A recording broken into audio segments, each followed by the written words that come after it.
I was told that this is going to be a stand-up comedy, but now I came here and I found the seat well set for me. There must be some bit of English problem with the people around here. This is not a stand-up comedy. This should be called a sit-down comedy, I think. Yes. The newest development in me. Yeah. I've just won the biggest award. The award of being Africa's most handsome comedian. There's nothing funny about that. Why are you laughing? Yeah.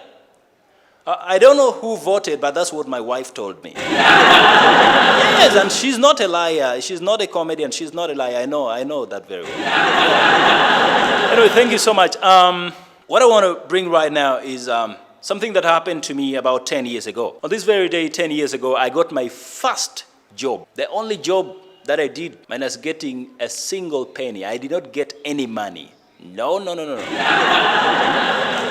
You want to know the job? My first job in 2010 was the job of making cows smile when they're being milked. You know how I got the job? No, I told a friend that, man, I'm very broke, I need a job. And the guy told me, hey, Onen, I can get for you a job. I looked at the guy and was like, but this guy is also jobless. How can he get for me a job? So he started directing me that, I have a friend who has a friend whose friend has a cousin friend. I almost stopped there. Cousin friend? As a jobless person, I accepted to continue listening to him. But the cousin friend has a cousin uncle who is a friend to an Indian friend. I was like, are you sure you are knowing what you're speaking? That yes, Onen, I have a connection. And we followed the cousin friend, the friend went what? And we reached up to the Indian. The Indian was a businessman. He had a farm that side of northern Uganda. So I went there and I told the Indian man that I wanted the job. And he told me, oh, wonderful. You are the one that they have been telling me that you wanted the job. I don't have a job right now, but we are going to try to see how we can give you a job. Oh, wait a little bit. There was a job. I'm very sorry. Now, what you are going to do? You are going to make sure that the cows here be smiling. The cows have to be happy when they are milking them. The Indian guy and said, how is that possible?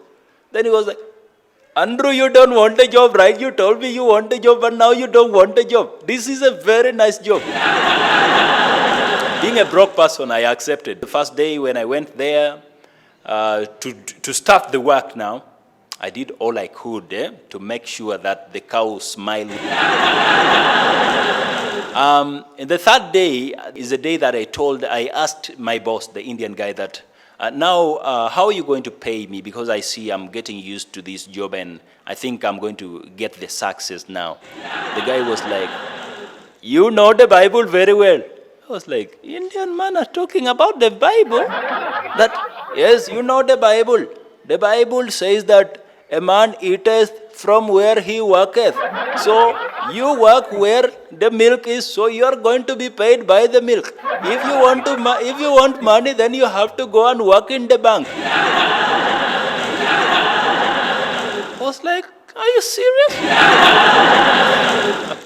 People have always been asking me, Andrew Onen, you're new in comedy and you're making us laugh too much. Is comedy your profession? Did you study comedy or what? But no, I did not study comedy, my friend. No. Maybe comedy studied me. Professionally, I am an engineer. Yeah, I'm a telecommunication engineer, yeah. Something that I don't think I wanted to be an engineer when I was a young boy. No. How did I get to be an engineer? When my results for Senior 4 just came out, I went to my grandmother and my grandmother asked me, Onen, what do you want to do in the university? I told her I want to do law. And my grandmother was like, no. I was like, seriously? I asked her, Grandma, what's the problem? Why don't you want me to do law? She said, I don't have any answer. I started thinking, could it be that my grandmother heard that lawyers are liars? So I had to change my mind from doing law to another course. So that is when the thoughts about engineering came. I went to A level, I studied, I went to university, and I finished my engineering course.